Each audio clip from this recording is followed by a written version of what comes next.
This video is brought to you by Raycon. So it's that time of year again where it's time to start thinking about what to get our friends and family for the holidays, and of course, a new pair of high-quality earbuds are a no-brainer.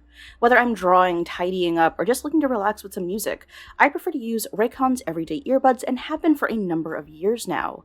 Overall, I found them to be the most comfortable, and where others are painful and cumbersome, the everyday earbuds are snug, discreet, and come with a variety of optimized gel tips to guarantee a perfect noise-isolating fit. On top of this, they feature a sleek design in a variety of colors perfect for any look, 32-hour battery life with 8 hours continuous play, and they even have a built-in microphone so that you can easily take calls without the hassle of an awkward earpiece or a wire that you have to hold up to your mouth the entire time. Coming in at about half the price of other premium audio brands, I really can't recommend these earbuds enough, but just in case you're not satisfied, then just take advantage of Raycon's 45-day happiness guarantee.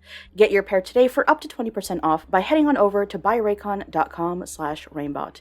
Again, that's buyraycon.com/ReignBot, and now on with the video.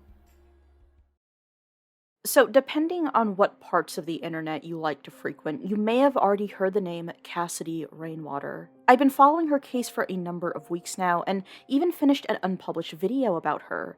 And as for why I decided to make this one, well, the previous video only covered a portion of what had really gone on, and that's because this case is still ongoing.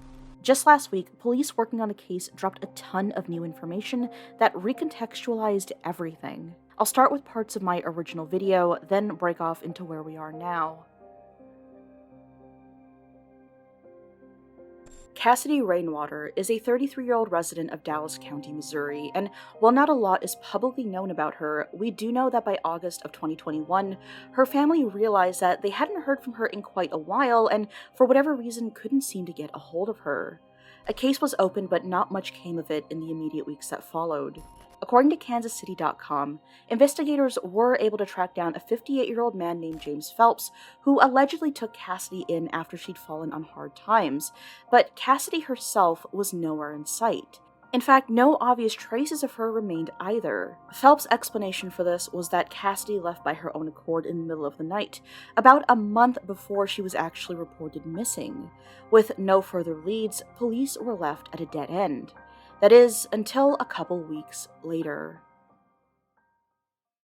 On September 16, 2021, Dallas County PD was contacted by the FBI, who claimed they had information regarding their missing woman. They'd caught on to this case via an anonymous tip, a photo specifically. It featured a partially nude woman confined in a cage, and in no time at all, said woman was identified as Cassidy Rainwater. With this evidence, a search warrant was secured, and while police still couldn't find Cassidy at Phelps' property, they did find enough to make an arrest. On Phelps' phone were 7 more photos of Cassidy, still partially nude and still caged. 3 days later, a man by the name of Timothy Norton would formally enter the picture, and this was due to the fact that on paper, it said that he shared a home with James Phelps. In practice, however, the 56-year-old spent most nights sleeping in the truck he drove for work. Now, that of course wasn't enough to clear him of any suspicion. The details of this are unclear, but according to police, Norton was rather inconsistent when interviewed, and thus brought back for another round. It was then that he confessed to helping James Phelps restrain Cassidy back in July before she left, and as for why, well, that's another detail left in the dark. It goes without saying, though, that Norton was arrested following this confession.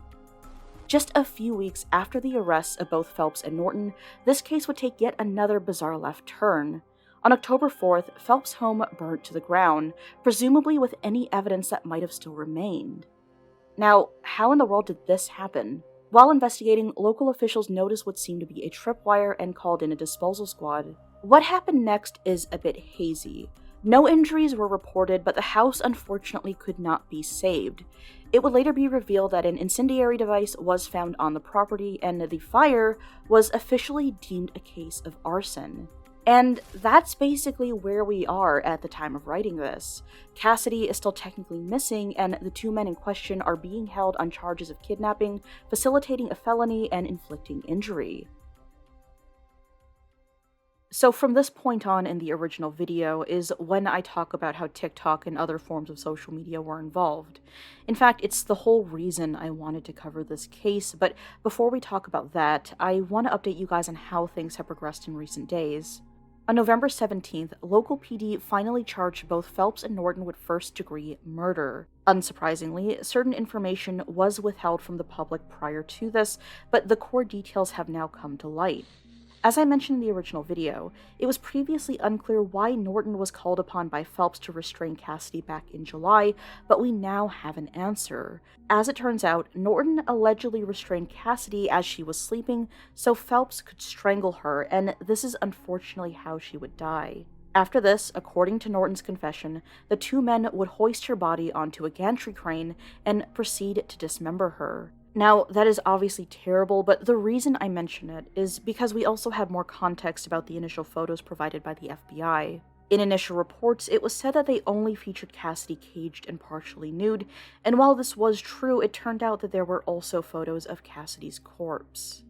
Upon raiding the Phelps property, police did find remains. Some were skeletal, and also of note was a sealed bag of meat within a freezer labeled 724.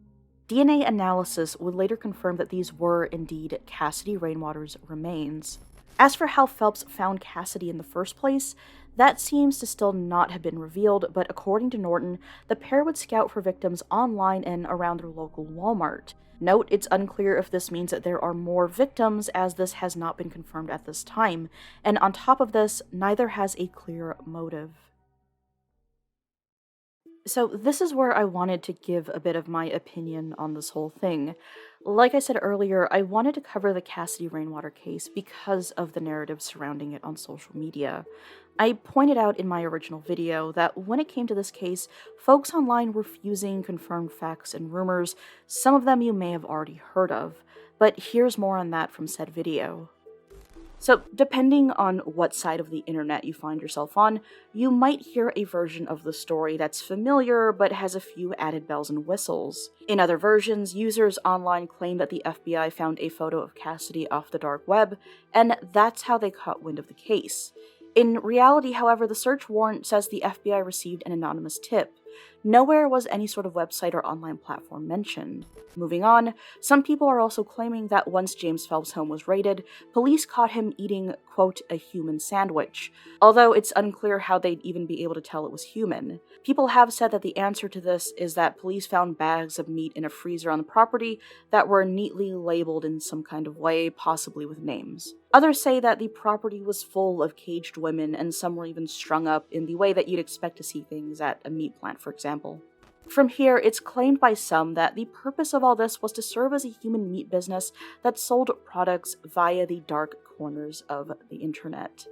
Now, let's break this down for a second. Like I said at the start of all this, the problem here is the fusion of confirmed facts and rumors.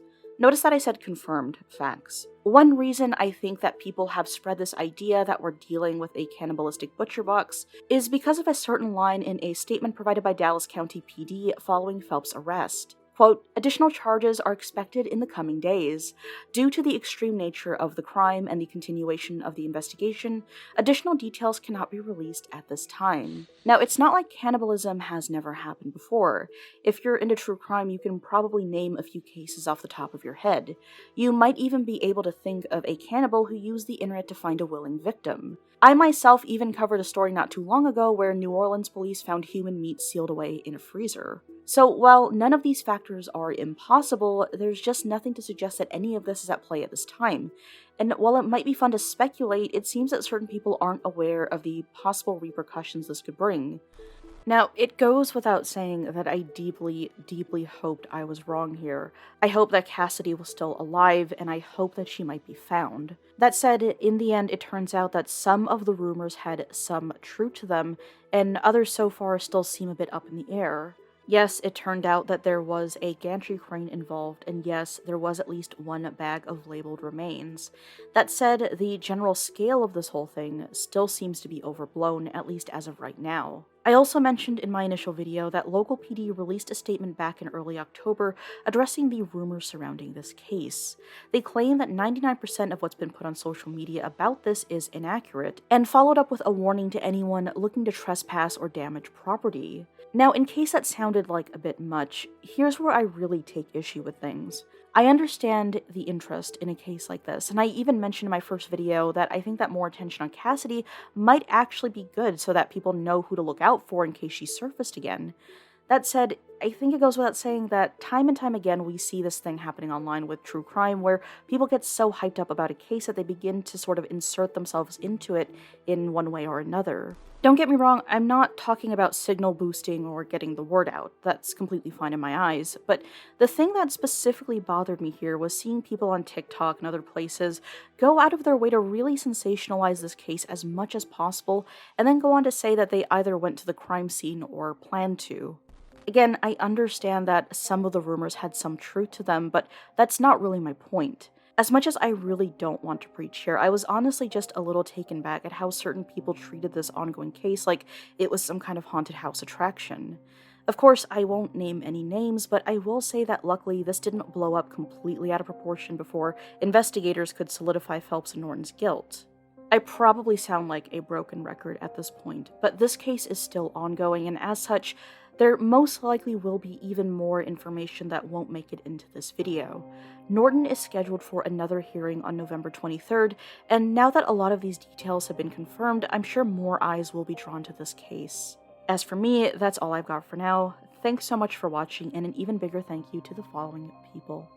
486DX33MHZ, Astro, Bloody the Elf, Daniel G, David G, Eric M, Hina J, KMBK Ketchup, Lizatar, Mishi Sol A, Spruce, T Gorman, TBF, TS Elliot S, Zombies Were People 2, AJG, Bad Baphomet, Biznacker, Brandon F, Chris M, David L, Deja, Echo Steel, Ish Liebebrot, James M, Jamie M, Julia R, Longfoot, Luck B, Matt J, Mega Brutal, Nick B, Rai S, Sarah L, Scarities, Scarecrow, SPC Zippo, The Deck of Cards, Zarai, and Zimbledorf, The Calzone Consumer.